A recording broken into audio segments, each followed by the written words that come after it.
నమస్తే, welcome to Telugu రాజ్యం. నేను మీరా. వార్ 2 చిత్రం రిలీజ్ అయిన తర్వాత సోషల్ మీడియాలో ఒక కాంట్రవర్సీ అయితే ప్రధానంగా చర్చనీయాంశంగా మారింది.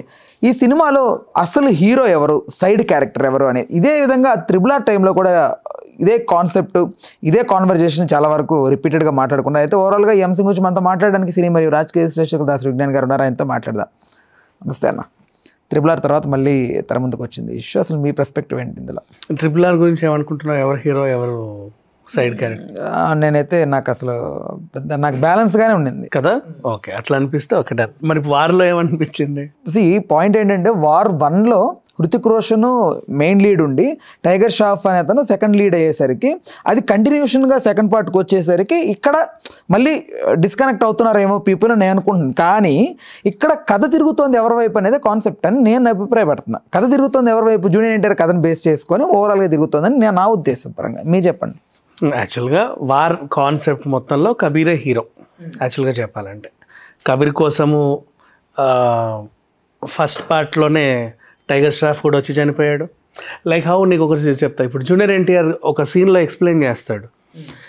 మొదటి ప్రేయసీ నీ దగ్గరకు వచ్చి చనిపోయింది, తర్వాత టైగర్ ష్రాఫ్ నీ వల్లే చనిపోయాడు, అసలు నీకు మిత్రుని ఎంచుకోవడం తెలియదు అంట, అశుతోష్ నీ వల్లే చనిపోయాడు, అండ్ ఇప్పుడు నేను కూడా నీ వల్లే ఇన్ని తన్నులు తింటున్నాను, వాట్ ఎవర్. అదే. సో నీకు ఎవరిని ఉంచుకోవడం చేత కాదు అన్నట్టు చెప్పాడు కదా. సో ఈ పాత్రలన్నీ కూడా ఎవరి చుట్టూ తిరిగాయి? Kabir. So obviously hero is Kabir. ఎంతమంది ఉన్నా కూడా అంటే ఇప్పుడు టైగర్ సిరీస్ మొత్తం సల్మాన్ హీరో. టైగర్ జిందా హై, టైగర్ 3, 4, 5 ఎన్ని ఉన్నా సరే. సో ఈ వార్ సిరీస్కి మాత్రం Kabir is the hero actual. దీంట్లో నువ్వు పక్క నుంచి మళ్ళీ రఘు మీద ఇంకో సినిమా వస్తుంది. Raghu is the title. నీకు రఘు టైటిల్ మీద ఇంకో సినిమా వస్తుంది ఆఫ్టర్ ఆల్ఫా. సో దాంట్లో నువ్వు అప్పుడు అతని హీరో. రఘు సిరీస్ కూడా కొనసాగుద్ది. రఘు సిరీస్ రఘు పేరు బాలేదు, రఘు చలపతి. అది ఉంది విక్రమ్ చలపతి. అది విక్రమ్, సారీ రైట్. అదే Vikram Chalapathi was died. Okay okay. Vikram Chalapathi was died. Raghu character ఇప్పుడు ఎస్టాబ్లిష్ అయ్యింది. ఇతను విక్రమ్ చలపతి చనిపోయినట్టుగా ప్రపంచం అంతా ఉంది. Now he's Raghu face Vikram Chalapathi లాగా ఉంది. నీకు అర్థమైందా? చలపతి అసలు సెట్ కావట్లేదు. నేనైతే చలపతి స్కూల్లో అంటే అట్లా కాదు. అంటే ఎన్టీఆర్కి చలపతి అంటే అట్లా ఏదో దళపతి, అది కొంచెం ఏదో లాగా ఉంది నాకు. Like Vikram is fine, but Vikram Chalapathi Thalapathi. But Raghu మీద సిరీసెస్ వస్తూ ఉంటాయి. అండ్ నీకు ఇప్పుడు ఆల్ఫాలో ఆలియా భట్ ఉంది.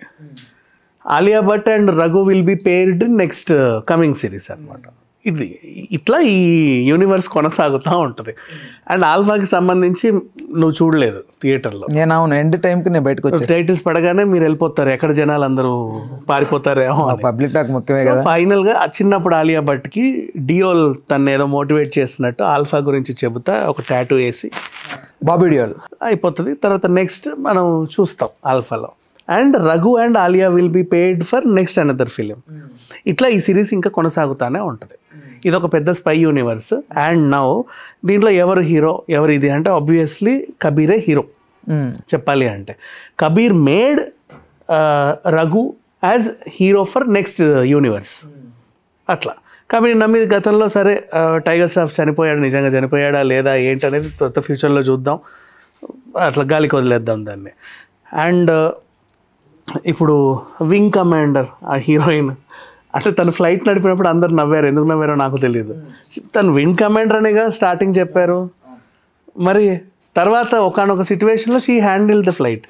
సో ఈమె సపరేట్ అయిపోతుంది. ఇంకా కబీర్కి ఈమెకి రిలేషన్, ఇంకా వీళ్ళది నెక్స్ట్ సిరీస్ వీళ్ళది పోతుంది అంతే.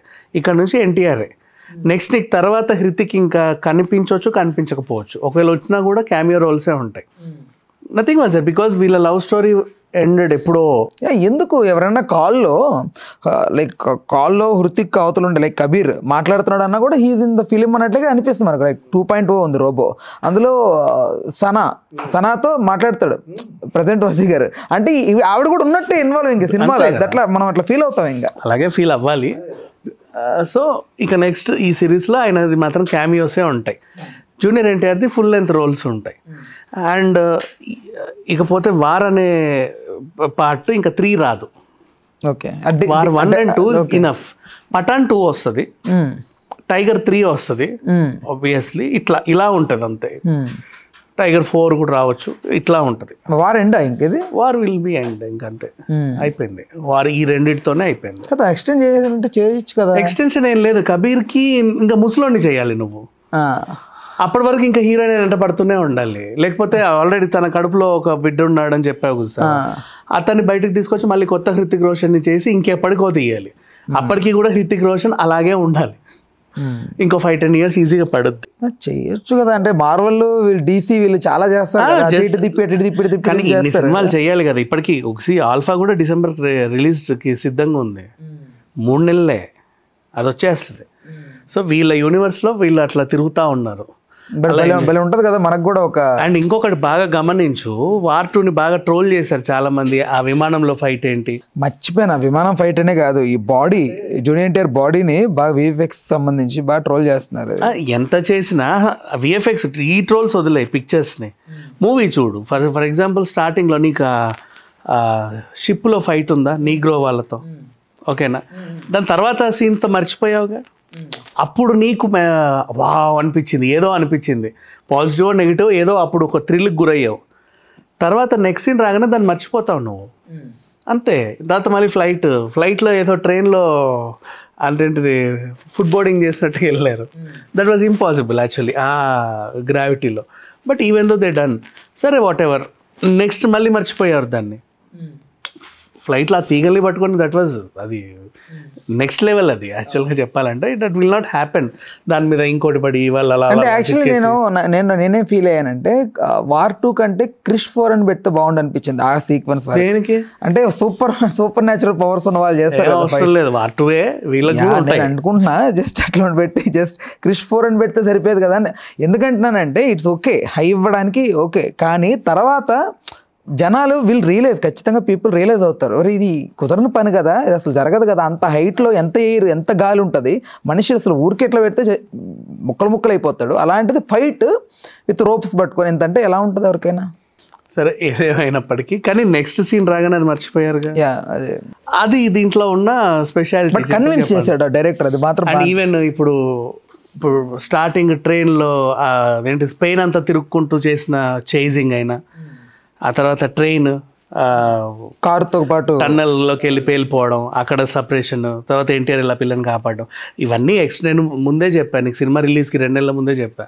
మితిమీరిన అతి సన్నివేశాలు ఉంటాయి, అది భరించడానికి ప్రిపేర్ అయ్యే వెళ్ళాలి. అవును, కరెక్ట్, అంతే. ఇలాగే ఉంటుంది ఈ యూనివర్స్ మొత్తం, ఇలాగే ఉంటుంది అన్నీ కూడా. ఈవెన్ అదేంటిది కబీర్ ఇప్పుడు ఆ హెలికాప్టర్ వెళ్తూ ఉంటే దాన్ని అదేంటిది ఆ బ్రిడ్జ్ని కూలగొట్టేసి మరీ వెళ్ళడం, వాళ్ళు జారుకుంటూ వెళ్తుంటే ఈయన పైకి ఎక్కడం, ఇలాంటివి ఉంటాయి, కామన్. బట్ అది అవన్నిటికి ప్రిపేర్ అయ్యా ఈ సిరీస్ని చూడాలి. అంటే హాలీవుడ్లో లైక్ ఇప్పుడు కెప్టెన్ అమెరికా ఇలాంటి వాళ్ళకు ఉన్న సూపర్ న్యాచురల్ పవర్స్ని మన వాళ్ళని నార్మల్ జనరల్ పీపుల్ లాగా చూపెట్టి దాన్ని బ్యాలెన్స్ చేయడం అనుకోవడం, ఇది ఎట్లా కన్విన్స్ చేయొచ్చు. కాకపోతే ఏంటంటే ఇప్పుడు నువ్వు అన్నట్టు హాలీవుడ్ కెప్టెన్ అమెరికా చెప్తా, దాంట్లో వన్స్ నువ్వు సరౌండెడ్ బై రౌండ్ ఉన్నప్పుడు నువ్వు ముందు ఫైట్ చేసినా వెనక నుంచి నేను పొడిచేస్తాడు. బట్ ఇక్కడ ఏంటంటే నువ్వు ముందు ఫైట్ చేసిన నేను కూడా ఆగుతున్నా, వైపు ఎప్పుడు తిరుగుతాడా, నేను ఎప్పుడు ఫైట్ చేయాలా. There is no meaning of round up. ఇంకా నువ్వు రౌండ్ చేయాల్సిన అవసరం లేదు. ముగ్గురు వచ్చారు అంటే యూ డిడ్ ఇట్. ఎవడన్నా వచ్చి ఏంట్రా పడవలేదంటే వెయిట్ ఆయన తర్వాత కొంచెం ఇట్లా వంగి వచ్చారు కదా, అప్పుడు నువ్వు వంగి వెళ్ళావు, దట్ ఈస్ వెరీ ఓకే. ఫైనల్గా ఏమైంది, అందరూ ఒక్కసారిగా వచ్చేసారు, రౌండ్ అప్ చేశారు. Each and every one in that are అసలు మల్టీ టాలెంటెడ్ కత్తిలో. So Hrithik is fighting in front, వెనక నుంచి పొడవచ్చు, బట్ హీఈస్ వెయిటింగ్, నువ్వు ఎప్పుడు నా వైపు తిరుగుతావా, when should I face you అని. సో ఇట్లాంటివి అంటే నేను కట్టప్పని కాదు, కొడితే ముందు నుంచి కొడతాను, ఇట్లా అంటే ఇవి మిస్ అవుతాయి మన దగ్గర అంతే. బట్ ఈవెన్ దో ఎంజాయ్ చేస్తాం. లాజిక్స్ పక్కన పెట్టాలి కొన్ని ప్రతి సినిమాకి, ఎందుకంటే సినిమాటిక్ లిబర్టీ రోజుల్లో అందరూ లాజిక్ తోనే చూస్తారు. వద్దు లాజిక్స్ పక్కన పెట్టాలి. నేనే చెప్తున్నాగా, ఇన్ని చెప్పా. Even though I love the war, నేను వార్ 2 సినిమా నాకు చాలా నచ్చింది, ఎందుకంటే ఎమోషన్స్ బాగా పండినాయి. నాకు స్టోరీ తప్ప అంతా బాగానే ఉంది, స్టోరీ లేదు, అది బాధ. వాడికి నా స్నేహితుని చంపు కానీ నొప్పి తెలియకుండా చంపు, సెన్సిటివ్ థింగ్స్ పెట్టాడు. అండ్ నీకు అది తెలుసా, ఫస్ట్ టైం మన ఐస్ దాంట్లో అతన్ని పొడిచినప్పుడు ఎరా నువ్వు నన్ను పొడిచావు చూడు అని హృతిక్ ఆ కళ్ళు, తర్వాత ఇద్దరం కలిసి అనుభవిద్దామని అతన్ని కూడా పొడుచుకోవడం, ఈ టైప్ ఆఫ్ ఎమోషన్స్ చాలా మందికి అర్థం కావు. ఉన్నాయి ఎమోషన్స్, ఉన్నాయి, చాలా ఉన్నాయి. అయితే నాకు తారక్ది ఒకటే డిసప్పాయింట్మెంట్ ఏంటంటే, ఒకటే ఎక్స్ప్రెషన్ పర్ఫార్మెన్స్, ఇలా కళ్ళు అలా కబీర్ అనేసరికి అలా ఇవ్వమని డైరెక్టర్ చెప్తే తనేం చేస్తాడు. ఇప్పుడు తారక్ హీనోస్ అందరి మాట ఎక్స్ప్రెషన్స్, హీరో ఎక్స్ప్రెషన్స్ గురించి ఎప్పుడైనా సరే మన డైరెక్టర్ని అడగాలి. అవును, మరి తారక్ ఎందుకు యాక్సెప్ట్ చేయాలంటప్పుడు సిమిలర్ గా అంటే నావాలి, హీ నీడ్ డైరెక్టర్కి అలాగే కావాలి, అట్లాగే ఉంటుంది. రావణాసురుడికి 10 తలకాయలు ఉన్నప్పుడు 10 తలలు 10 రకాలుగా ఆలోచించినట్లుగా ఎన్టీఆర్ 10 అవతారాలు కూడా కమలాసన్ చేసినంత ఇదిగా పర్ఫామ్ చేయగలుగుతాడు. సపరేట్ దేనికి మనకు తెలియదు, ఉన్నది ఒక ఎన్టీఆరే. సో అంత గ్రేట్ యాక్టర్ని తీసుకెళ్ళి ఒకే ఎక్స్ప్రెషన్ కబీర్ ఎందుకు అంటే ఎలా ఉంటుంది రిపీట్. ఈవెన్ హృతిక్ కూడా కళ్ళతోనే కదా సినిమా అంతా సెటిల్ గా చేశారు, యాక్సెప్ట్ సెటిల్డ్ గానే ఉంది. ఇది కూడా మనకేంటంటే తెలుగు సినిమాలో బాగా చూసిన తర్వాత ఆ ఫ్లేవర్ ఎందుకు అసలు ఇప్పుడు అదే ఎన్టీఆర్ లుంగి కట్టుకొని 60 సినిమా ఏదైనా చేస్తే యాక్సెప్ట్ చేస్తా అంటే ఇది అని అట్లనే కాదు. యూ కాంట్ అట్లా ఒకసారి చూసి అలవాటు అయిన తర్వాత కొత్తగా వస్తే మనకి ఇబ్బంది అవుతుంది. క్లైమాక్స్ చించేసాడు అనిపించింది నాకు ఎక్స్ప్రెషన్ కొన్ని ఒక దగ్గర అన్ని ఒక్కసారి నువ్వు ఆ మంచు ప్రదేశానికి వెళ్ళాలంటే అక్కడ అంతా బాగానే ఉంది. మంచు ప్రదేశానికి వెళ్ళినప్పటి నుంచి బాగుంది, వీళ్ళు అతన్ని మోసం చేయడం బాగుంది. అండ్ ఇంకొకటి చెప్పాలి, చాలా వరకు ఈ మధ్యకాలం టాలీవుడ్ హీరోస్ ఎమోషనల్ సీన్స్లో వాళ్ళు ఏడ్చినా జనాలు ఏడవట్లేదేమో కానీ, బట్ ఎన్టీఆర్ ఎప్పుడు ఏడ్చినా కూర్చున్న ఆడియన్స్ కళ్ళలో నీళ్ళు తిరుగుతాయి. అది అది అది ఇట్స్ ఎ మ్యాజిక్, అది ఎవరు అంత ఈజీ కాదు. అది కూడా మహానటిలో వచ్చినట్టు 1 చుక్క 2 చుక్క ఒకటే వచ్చింది కాదులే కానీ, బట్ ఆయన బాగా కనెక్ట్ చేస్తాడు ఆడియన్ని. ఇప్పుడు చెప్పండి అసలు ఓవరాల్గా కొట్టు చేస్తున్నారు కదా, ఎవరు హీరో మావాడు హీరో కాదు ఇదని, దాన్ని ఏంటి ఇది బాలీవుడ్ స్ట్రాటజీయా లేకపోతే మన వాళ్ళు?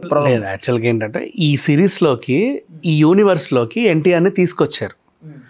ఎన్టీఆర్ని తీసుకురావడం అంటే ఇప్పుడు కబీర్ ఆల్రెడీ హీ వాజ్ కొనసాగింపు హీరో. ఇతను ఈ కొనసాగుతున్న హీరోకి ఇంకో హీరోని తీసుకొచ్చి అంటించారు. ఆ హీరో నెగిటివ్ భావాలతో వచ్చాడు. నెగిటివ్ భావాలంటే తనలో తను కూడా కరెక్టే. వీళ్ళ నిదానం ఏంటి, ఇండియా ఫస్ట్. తనేందంటే నేను ఫస్ట్, నేను పుట్టా ఈ లోకం మీద, నాకు నా తర్వాతే ఎవరైనా, నా అన్న, నా చెల్లి, నా బావ, నా తర్వాతే కదా వీళ్ళంతా, ముందు నేను, ఆ అద్దంలో నేను అనే ఒక ఫీలింగ్ ఇతనికి. ఇతన్ని దేశభక్తుడిగా చూద్దామంటే కుదరలా. వీళ్ళ ఫ్రెండ్ తెలివితేటలు సెట్ అయ్యాయి. వీడేమనుకున్నాడు, ఒకసారి దూరం అయిన తర్వాత ఏదో ఎట్లాగైనా సాధించాలన్న పట్టుతో ఎదిగాడు. ఎదగడంలో కరెక్టే. అండ్ ఇక్కడ అందరికీ క్వశ్చన్స్, అంత నెగిటివ్గా ఎదిగినోడిని రాకి చీఫ్ ఎలా చేశారు, అసలు ప్రైమ్ మినిస్టర్కి సెక్యూరిటీకి ఎలా ఇచ్చారంటే ఇదంతా కూడా అతను వెనకాల నడిపించేది కూడా నెగిటివ్ పీపులే కదా. అదే. సో ఇతను రాగలిగాడు. అది నెగిటివ్ పీపుల్ అని మనకు అప్పటివరకు తెలియదు కదా. సో కన్విన్స్ అవ్వచ్చు ఇక్కడ కూడా. సో ఆ తర్వాత అసలు విషయం తెలుసుకొని స్నేహితుడు ఇతన్ని మార్చాడు. ఆ నెగిటివ్ క్యారెక్టర్ని చంపేసి ఒక పాజిటివ్ క్యారెక్టర్లోకి ప్రవేశపెట్టారు. తను చేసే మ్యాజిక్ నెక్స్ట్ చూడాలి. That's all. రఘు క్యారెక్టర్ ఇక్కడ నుంచి కొనసాగుద్ది. నువ్వు అన్నట్టు నీకు నచ్చలేదు కాబట్టి ఆ విజయ్ చలపతి చంపేశారు, అయిపోయింది. విక్రమ్ చలపతి ఇంకా లేడు. రైట్, ఓకేనా? Thanks for the tip, thanks for information. Hello, Telugu రాజ్యం ఛానల్ చూస్తున్నారా? సామాజిక, రాజకీయ, జీవన చిత్రణే తెలుగు రాజ్యం. అతిశయోక్తులు, అసత్యాలు ఉండవు. రాజకీయ కోణం కాదు, ప్రజా కోణమే కొలబద్ద. తెలుగు రాజ్యం వీక్షణ మీ ఉత్తమ అభిరుచికి నిదర్శనం.